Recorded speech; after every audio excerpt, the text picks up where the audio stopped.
It's another day and another wave of Dreamworks villains that need to be sentenced. Today, we have to look at monsters, politicians, Vikings, and racers. These villains are guilty of a whole variety of crimes, so it's safe to say that we've got our work cut out for us. Without further ado, court is in session. Let's bring in our bad guys and deliver some justice. Hey guys, I'm Brad with Wicked Bench, and this is sentencing Dreamworks villains for their crimes. We're going to be continuing our way through the Dreamworks library, chronologically. So, let's rewind time all the way back to the Stone Age for the Croods. There's only one villain in this film, and it's Chunky. Chunky only has one thing on his mind in this movie: to eat the Croods. He tries multiple times throughout the movie to eat the family, and does at the very least attack them a few times, making him guilty of both assault and attempted murder. Neither of those are charges you'd want to have, and the two of them combined can easily send Chunky to the kennel for a very long time. But luckily for him, he does change by the end of the film. When it appears that Gurk has died after sacrificing himself for his family, he's greeted by Chunky inside a cave. They become allies as they work to find a way out of the cave, and by the end of the film, Chunky is no longer interested in eating the family. It's this change of heart that greatly lessens Chunky's punishment, as he can now enjoy a simple pardon. Without Chunky, Gurg would have most likely died, as would many of the animals that the pair ended up helping get to safety. While yes, he did try to eat them, that was born more out of a need to survive than for the thrill of the hunt, so we believe it'd be unfair to punish him for that. It doesn't make it right, but it does make it understandable. No need to send this guy into the cage, as by the end of the movie, Chunky proves that he's a good, well, whatever he is. The race is on as we strap in to look at the next film, 2013's Turbo. Alright, on the docket we have Guy Gagné. At first, Guy Gagné seems like a pretty nice guy. Just take a glance at his accomplishments. He's a talented driver, and it's that skill that makes him Turbo's hero. But as the old saying goes, never meet your heroes. And unfortunately for Turbo, that's a lesson he has to learn the hard way. When they finally meet face to face at the Indy 500, Gagné does give Turbo the chance to partake in the competition, only for him to make it clear that he will take him out. They'll be watching me win. Clearly, Guy only wanted Turbo in the race so he can have a true challenge. Like any bad-natured racer, Guy Gagné cheats when he causes a crash that totals most of the other cars and injures Turbo. He even tries to kill him by stepping on him, but to no avail. Guy Gagné is a man who is as evil as he is egotistical, and it's those elements of his character that gets him 15 years in jail. A bad sport in every sense of the word. We can only hope those 15 years will inspire Gagné to be fair.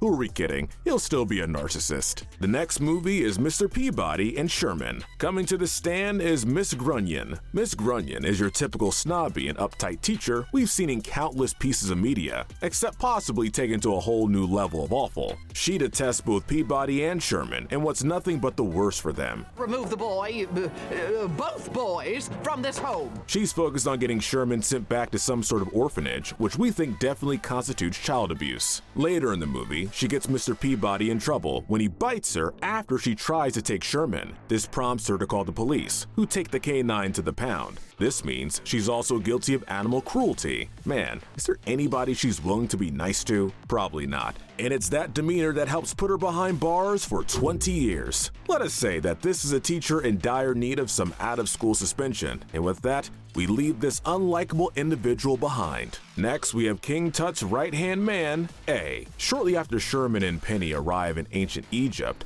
A wastes no time mentioning his plans to sacrifice Penny as part of a ritual. As described in the holy texts. When Sherman and Mr. Peabody attempt to stop this, they are tossed into a tomb. Right off the bat, A is guilty of attempted murder and false imprisonment. A is only briefly seen after this, but even so, that's a lot of crimes. Remember, he tried to kill a child. While most villains we've covered in this series are merely fictitious, A is interesting because he's based on a real person. Because of that, we can try him not only by what he does in the movie, but also by what he did in our world. The non-fiction version of A is widely believed to have usurped the throne from his nephew King Tut, adding another charge. Some historians will argue that it was A who killed Tut, but as that has never been 100% confirmed, we'll hold off on that. Still, whether you're looking at his animated or real-life counterpart, A is a fellow who you're better off not trusting, and it's that nature that gives him a lifetime behind bars. We hope he enjoys the feeling of being stuck inside an Egyptian sarcophagus, because it's the only place he'll be calling home for a long time. Rounding out the trio of villains, we have Maximilien de Robespierre. Now, trying to say that name 5 times fast. A politician who's guilty of corruption. One of the first things he tries to do after encountering Peabody and Sherman is to execute them. Geez, even A held off a bit before trying to sacrifice Penny, but while they manage to escape the guillotine, that doesn't mean he's unwilling to take matters into his own hands. He soon finds himself dueling Mr. Peabody, showing that he really does want to see both of these individuals murdered. This doesn't just count as attempted murder, however. Since Mr. Peabody is a dog after all, we can also go ahead and label this as an act of animal cruelty. Because of all these numerous offenses, we believe it's best if this Robespierre meets the same fate as his real-life counterpart, execution. And just like his historical version, he'll likely meet this fate through the same method. In all honesty, the Peabody and Sherman version of Maximilien doesn't have a lot in common with the real-world version, but hey, they do at least have that. Alright, it's time to wrap up the video with 2014's How to Train Your Dragon 2. On the stand, we have Drago Bloodfist.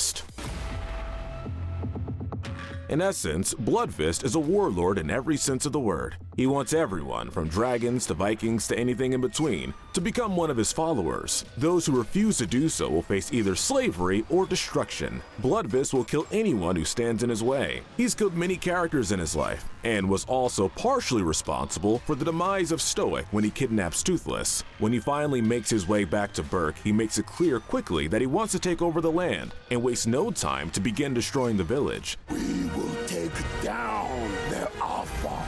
This is an example of not only usurpation, but also terrorism. Had it not been for the timely arrival of Hiccup, it's very possible nobody would have been able to stop his conquest of Berk, the first step in his plans for world domination. And if you think Drago is kind to his followers, think again. He has no problem abusing them, like the hunter Eret, who he strangles almost to the point of death. We'll also go ahead and add a war crime charge to Drago's list of offenses. If you're trying to take over the entire world, we think it's more than justified. A despicable villain with a heart full of only hate. Bloodfist represents a danger to Vikings and dragons, and more than deserves the death penalty. For a Viking, this punishment would be enforced through a method known as the Bloody Eagle, which involves many of the individual's organs being ripped out of their body. Trust us when we say it's one of the more extreme renditions of the penalty we've explored, and that's saying a lot. Last but not least, we have the dragon hunter Eret. Already from that brief character description, we can tell he's committed a few instances of animal cruelty, but that's not all he does.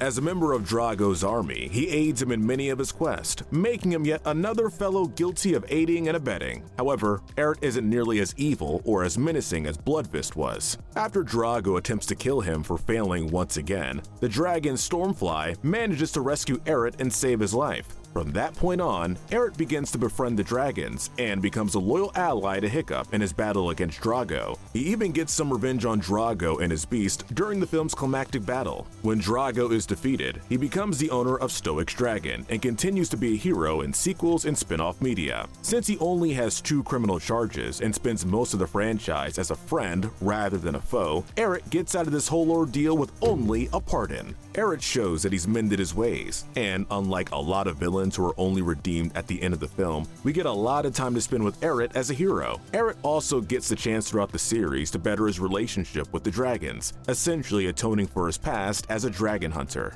In the end, this is one Viking who's learned to better himself, and because of that, we see no reason to further punish him. Frankly, his abuse at the hands of Drago was punishment enough.